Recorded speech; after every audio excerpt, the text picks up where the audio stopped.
songwriters with little or no formal training, or who specialized in some regionally favored music less known and less appreciated outside of its limited home base. Music most typically favored by those who didn't read music at all.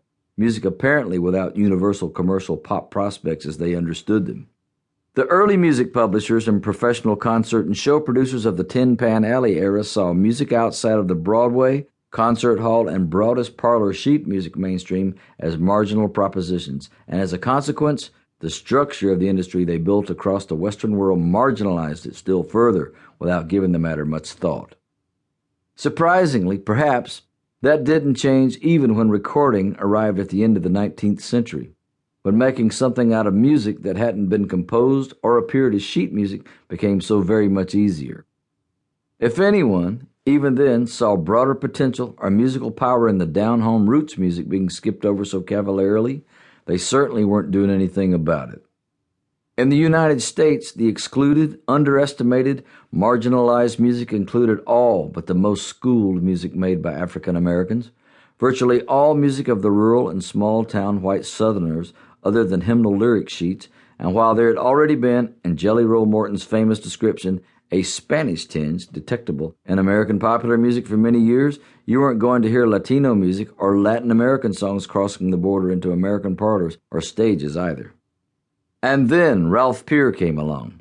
He saw as much potential in passed over, underexplored, professionally neglected music and did as much to make something of it as any one person ever has. He knew no working idea in the music business could stay unexplored by others for long, and didn't put much stock in great man theories, as was amply evident when late in life he was asked directly whether the popularizing of roots music's various flavors would have happened without him. "I do think that if I hadn't, somebody else would have," he answered. "There was a bigger demand for those records, and they eventually give them the artists they wanted." And maybe so, but eventually can take a long time. Ralph Peer made it happen the way it happened. He virtually always, as he put it himself, looked first for music that was local in nature, precisely because it would be novel everywhere else. He was not a musicologist or a performer or a composer, but a modernizing businessman, a record man, and a music publisher, and it was as a businessman that he pulled the lever that budged the musical world. It took, and even in this interconnected age still takes, a music industry structure equipped to convey and promote untapped music for us even to be aware of it.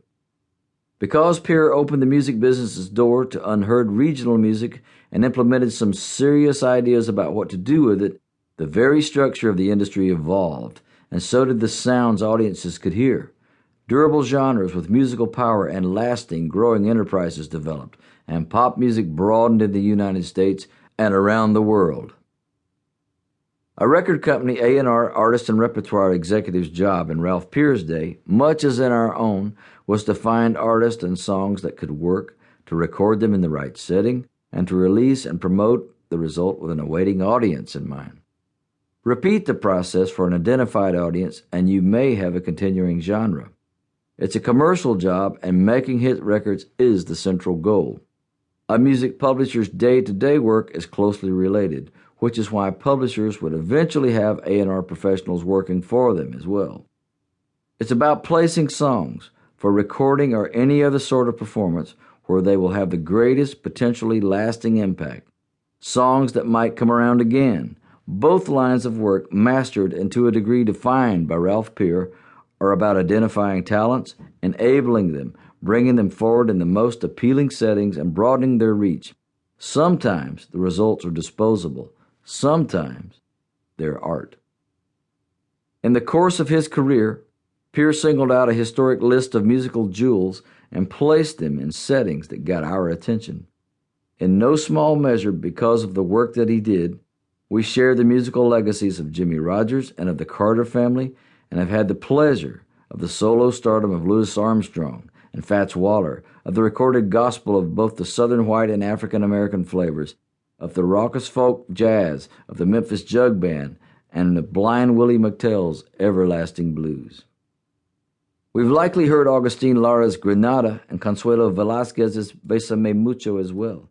And even those of us for whom Latin music was not originally part of our own culture,